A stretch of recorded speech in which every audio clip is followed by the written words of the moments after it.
Hi, I'm Masatsu5, and this is the Emerson CQC8. And this isn't a review over the CQC8, but I am referencing it because Emerson has contributed a lot to the tactile knife community market, black knife market. And if you haven't heard the term black knife before, because I haven't, I just kind of came up with that. It might be an actual term, but surely if you're a gun owner, shooter, hunter, collector, military, police, SWAT, if you have anything to do with guns, you have probably heard at one point the terminology black gun. Now, the black guns are your AKs, ARs, MP5s, Uzis, MAC-10s, GSGs, the list goes on. They're your scary guns slash assault weapons that the uneducated people are scared of. And they shouldn't be. They're just objects that don't do anything unless someone grabs them and starts using them incorrectly. And so anyways, there is the black gun terminology, and I am just extending it to the knife community because most of your quote tactile knives are solid black. It's just a trend. It doesn't necessarily do anything for the knife or its ability to save your life. It's just some people think it's cool and it doesn't reflect light as easily and it blends in. But other than that, it really doesn't do anything. It just makes the knife scarier. But Emerson has contributed a lot to the black knife market slash community, far as the ideal of the solid black knife, tactile, thumbs. They didn't come up with a thumb stud or anything, but they came out with the black knife, the wave. It's just a really pretty cool little knife. They have their karambits. These things open up very easily. They're fun to carry and collect, but they are expensive. They have a lino lock in them, which some may question the strength of a lino lock. I mean, they're not bad, but Emerson knives do tend to have inconsistent lino locks. But they're just not perfect.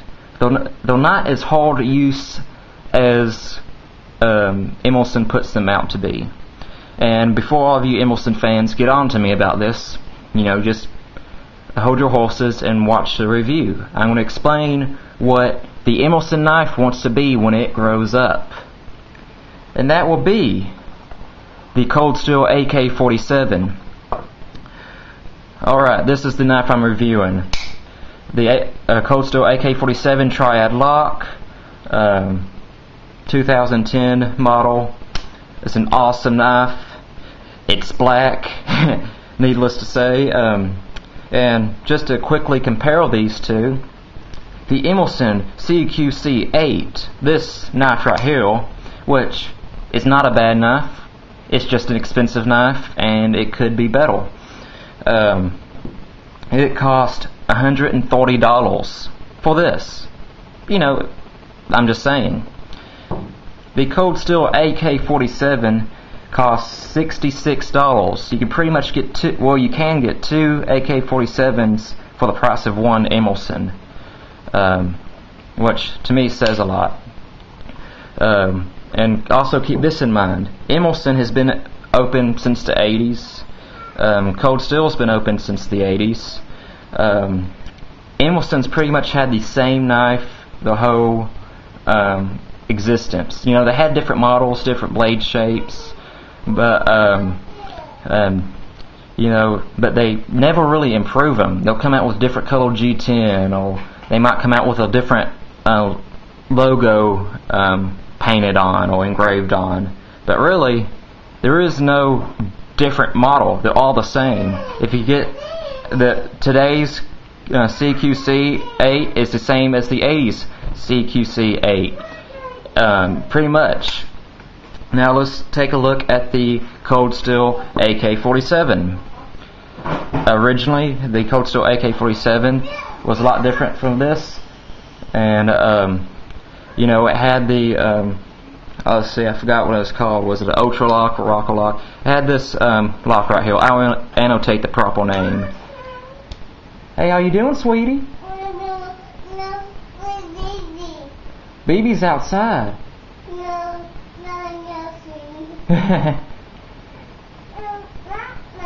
Matt's in his room. Go get him. Anyways, the AK47 had that lock. It now wears the Triad lock. It used to have the thumb disc. Now it has this thumb plate / wave, which is very cool. It's nowhere near as sharp as the Triad and other waves. It doesn't tear up your pants as bad. But you know, they reinforced the pommel, or they actually changed the pommel out completely and put an aluminum pommel in there instead of the Golvery one, so you can actually use it as a less lethal weapon, maybe a glass breaker, clam crusher, whatever you want to use it for, skull crusher. You know, it just has a lot of features. It has very, very aggressive G10. Emerson has a person that kind of shapes the G10, and you can pay extra for them to fix it up real nice and pretty. I think it's called Pimp My Emerson knife. This, you don't need it. It's extremely grippy. It's not coming out of your hands. Very aggressive G10, just like the Recon one. And let's see. And look at this. It's extremely thick too. This knife has no metal liners in it whatsoever. No aluminum liners, no metal liners. It's just pure G10, and it's thick. The Spalco military and paramilitary are known for having thick G10, but this just dwarfs it. And it fills up the hand real nice. It's really comfortable. But since you don't have that metal though, that's going to keep the weight down, but it's still an extremely strong knife. You know, this thing can hold what, like 200, 300, 400 pounds, however much the Triad lock mechanism holds. It's extremely strong, no play whatsoever. I mean, absolutely none. And the Emerson has a little bit of play side to side, not really up and down. It has metal liners in it that are not skeletonized, and it's a liner lock that is pretty plain Jane knife. But I'm going to put this away for the side for the moment. Let's start getting on the review itself.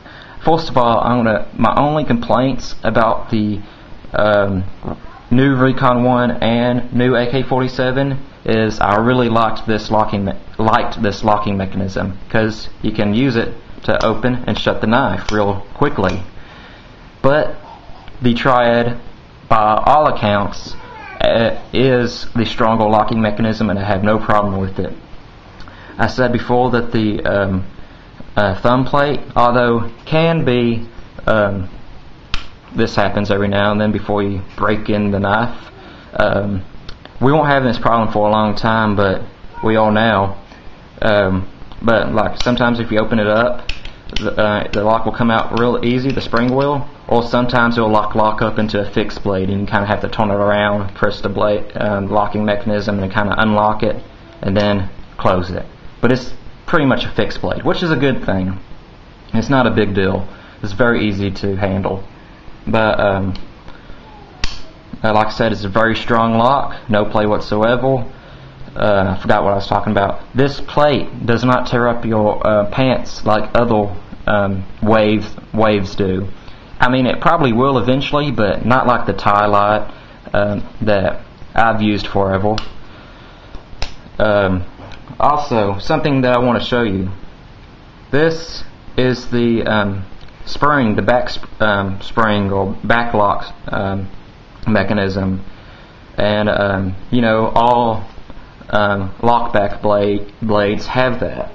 Just to show you right here, you can see the Endura has it, but look how big it is compared. You barely see the back, the lock back on the Emerson. I mean not the Emerson, but the Spyderco Endura, which is a very strong locking mechanism. You're probably never going to need anything stronger, but look at this, how big this is. That's pretty much how deep it goes into the tang. Look at this. I can even grab it by the spine or the lock back and shake it, hang on to it. You can't do that with any other knife or any other lock back. You can't pinch the lock back and hold it and shake it. That's amazing. That's pretty much how deep it goes in there. Let's start talking about stats, because I know you're going to want to hear them. This knife weighs about 5.5 ounces, which really isn't bad at all for what you're getting. Blade thickness 3.5 millimeters. Blade length is 3.5 inches. Handle is 5.5 inches. Overall length is 9 inches. And offset steel with black Teflon coating, which is pretty much the same coating, as this. I've used this for many years, cutting it, carpet, rats, all kinds of stuff, and it's worn beautifully. It barely has any of that Teflon knocked off. I mean, you can tell it's used, but all things considering, it's staying on though. There's the pocket clip. It's pretty used, but you can expect this to wear in that great too. And it's going to last. This is a true investment. It's confidence in a hand. I remember when I first got my Recon 1, when I had it, I was like, oh man, I'm pretty confident, if Goliath came over here, I could take care of him. That's the same thing with this AK47 or automatic Kalashnikov 47 knife. And I recommend it to anybody who wants a Triad locking knife, just for you're getting the G10, the blade, the locking mechanism, all for $66. And check this out. It is an ambidextrous knife. Right hand carry, but that clip won't go on here. Cold Steel has you fixed up.